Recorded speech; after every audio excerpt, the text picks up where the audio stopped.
Olá! Eu desejo de todo o meu coração que o seu dia, a sua noite sejam maravilhosos.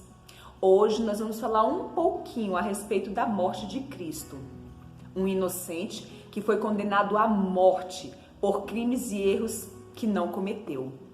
Eu já vi diversos filmes e documentários sobre homens inocentes que estão presos, pagando por erros que não cometeram, e não há nada que possa ser feito por eles. Eles foram condenados e muitos, infelizmente, morreram sem ver a justiça sendo feita. A justiça, que é cega, surda e muda, os condenaram e eles não puderam e nem podem fazer nada. Esses homens estiveram e estão totalmente na mão da justiça do homem e só ela pode mudar a história deles. Bem, Jesus também foi condenado injustamente. Primeiro, Judas, o seu discípulo, o entregou para as autoridades com um beijo no rosto.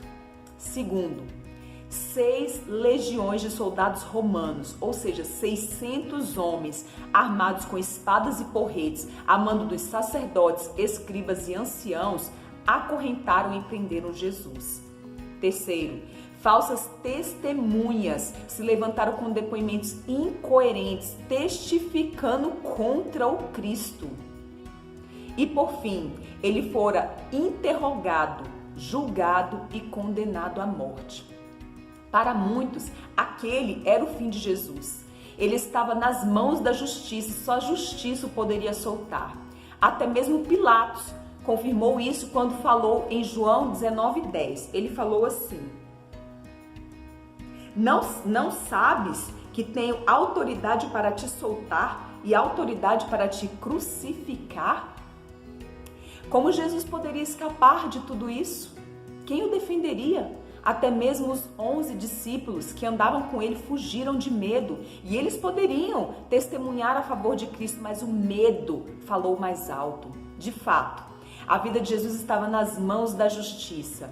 Não haveria jeito para ele, infelizmente. Nananina não, meu querido, minha querida, nada disso.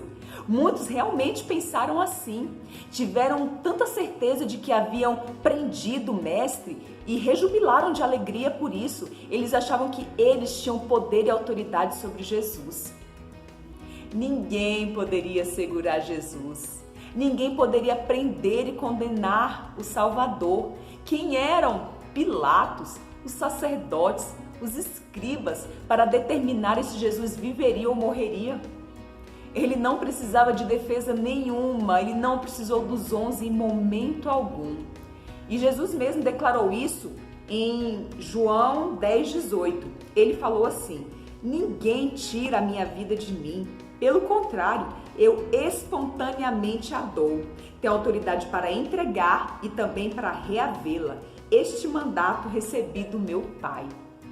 Jesus, quando foi preso lá no Getsemane pelo 600 soldados, ele poderia com um sopro matar todos eles, ou até mesmo rogar ao Pai, e ele mandaria 12 legiões de anjos para o salvar, ou seja, 1.200 anjos para enfrentar aqueles pobres soldados com suas espadas e porretes.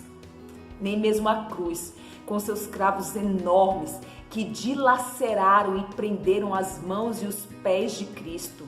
Nem mesmo uma pedra enorme tampando o sepulcro, e muito menos 2 soldados que ficaram vigiando a porta do sepulcro para que não roubassem o corpo de Cristo.